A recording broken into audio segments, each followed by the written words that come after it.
Today we're pulling back every layer of that secrecy so you'll know exactly why Sean Diddy Combs' trial is happening off camera and why the mystery only feeds the mania. In 1946, when television still flickered like haunted aquariums, the newly minted Federal Rule 53 slipped into America's law books. The court must not permit the taking of photographs or the broadcasting of judicial proceedings from the courtroom.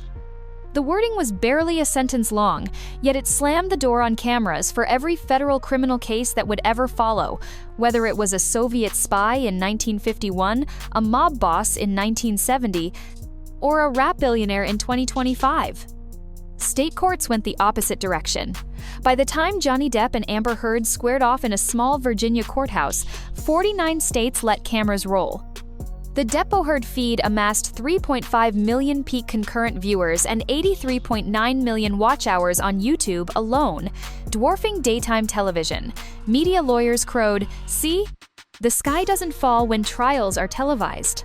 Yet when those same outlets begged the federal judiciary for change in late 2024, submitting a 214-page petition with expert affidavits, the Judicial Conference voted almost unanimously to keep Rule 53 frozen in amber. Why the stubbornness? Judges cited 3 fears. Witness intimidation: a victim might clam up if her testimony is beamed live to 6 continents. Jury contamination: a juror could rewatch a clip on TikTok and subconsciously swap memory for replay. Spectacle creep: the courtroom becomes a stage where lawyers angle for viral moments instead of straight justice. That decision sealed the Moynihan Federal Courthouse in Manhattan long before Diddy ever arrived in shackles. But a dusty rule isn't the only lock on the door. Presiding is U.S. District Judge Arun Subramanian, a 45-year-old former civil rights litigator known for crisp opinions and zero tolerance for grandstanding. 2 weeks before jury selection, Subramanian issued a protective order. 4 accusers may testify under pseudonyms. Victims 1E4 and courtroom staff must keep all identifying details sealed. Reporters got the message when they entered pre-trial hearings. No laptops, no live tweets, sketchpads only.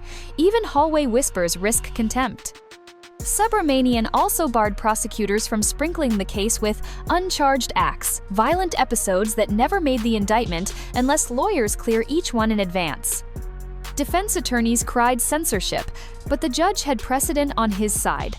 The Ghislaine Maxwell trial ran the same playbook in 2021, allowing only pastel sketches while victims testified under aliases.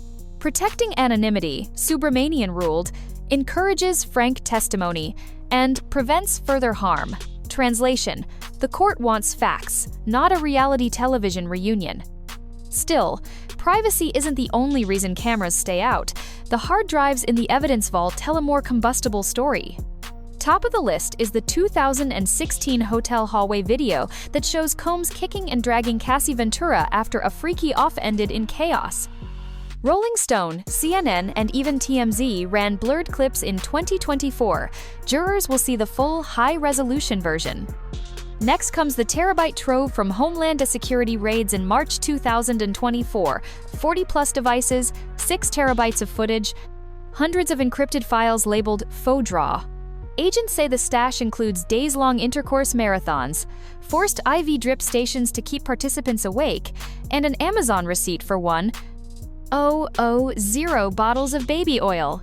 Prosecutors argue these clips prove that Combs choreographed elaborate intercourse performances, called them freak-offs, and filmed them as blackmail insurance. They will also show texts arranging cash payments, flights for talent, and a spreadsheet of costume budgets. If that reel played live, every CBS morning show would have to cut away or risk an FCC fine before lunch. Defense lawyers know one viral frame could dissolve reasonable doubt. So, without ever shaking hands, prosecutors and defense quietly agree. Better a silent courtroom than a scorched jury pool. On day 2 of voir dire, a 48-year-old prospective juror blurted out that Combs could buy his way out of jail. Judge Subramanian thanked her for her honesty, then excused her. Another candidate admitted he'd watched the Cassie video more than once on CNN. Gone. A third said she'd survived assault at 19 and would tend to side with women, also gone. The weed smoker who tokes every afternoon at 4:20 met the same fate, as did a TikTok creator whose feed is half number surviving Diddy memes. That hashtag alone holds over 4 000 TikTok uploads and climbing. The court's 17-page questionnaire asks whether jurors follow News XXL, or the Shade Room, whether they've heard the rumor about Kid Cudi's exploded car, and even if they've danced to Mo Money Mo Problems at a wedding. Prospects chuckle, then realize the judge is dead serious. Every dismissal underlines the tightrope. Jurors must be blank slates yet savvy enough to digest explicit evidence. The longer voir dire drags, the louder the social media commentary grows. And while the judge strains to keep the pool pure, Combs' legal team deploys its own hush-hush tactic. Publicly, Combs blasts the case as a witch hunt, but in chambers, his lawyers never ask for cameras. They point to a rejected $30 million extortion demand from one accuser as proof that publicity rewards false claims. Meanwhile, they study past federal celebrity cases. R. Kelly got no cameras in Brooklyn and still ended up with a guilty verdict, but not before prosecutors spent 6 weeks explaining a complex racketeering scheme to an untelevised jury. Kelly's lawyers blamed the verdict on media hysteria, yet nothing actually aired.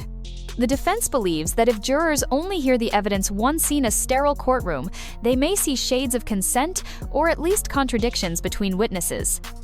A 24/7 livestream, by contrast, would let pundits replay every stutter and sniffle in slow motion, turning nuance into memes. They've also filed motions to exclude unreliable fan gossip, like stories of car bomb threats against rival artists. Judge Subramanian hasn't ruled yet, but the more salacious the rumor, the more the defense wants it buried, not broadcast. Ghislaine Maxwell, 2021. No cameras, only 100 courtroom sketches. Jurors heard about underage TRG and a private island, free from Twitter's instant spin.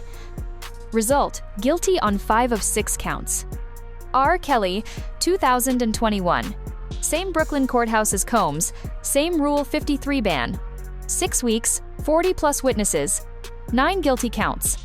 Legal scholars note the pattern. When allegations involve graphic content, federal judges default to blackout mode. They argue it shields traumatized witnesses and keeps fringe conspiracy theories from overshadowing sworn testimony. But 2025 introduces a twist: AI. Deep pure fake reenactments of testimony surface within hours of each court day. One YouTuber already posts synthetic Combs courtroom animations, racking up 1 million views a night. Rule 53 blocks real cameras, but the internet simply creates its own.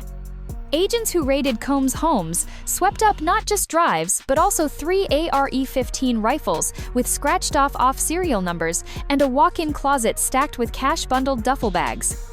In an unsealed filing, prosecutors promised to reveal identifying details of third-party participants, including industry professionals of significant notoriety. Music execs are reportedly losing sleep, with Page 6 quoting a lawyer who says, "Names bigger than Diddy will drop." During jury selection, potential jurors were handed a list of 190 celebrity names. Very one from Kanye West to Michael B. Jordan, so lawyers could gauge biases. None of those stars is slated to testify, but their inclusion signals how wide the discovery net stretches. If even a single clip leaks, say, a superstar DJ at a masked Freaky Off, it could flatten reputations overnight. Defense filings accuse Homeland Security of fishing for splashy headlines, while prosecutors counter that a criminal enterprise can't hide behind platinum plaques.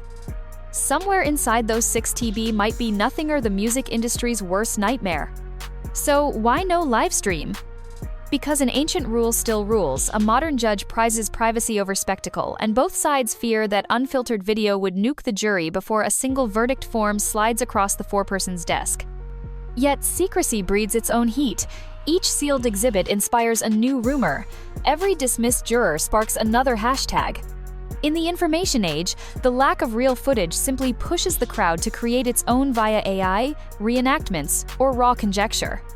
When the verdict finally lands, millions will slam refresh, hungry for the first leaked clip or courtroom sketch. Until then, the most anticipated show in hip-hop remains off-screen. And in a paradox only 2025 could invent, that enforced silence might turn out to be the loudest broadcast of all.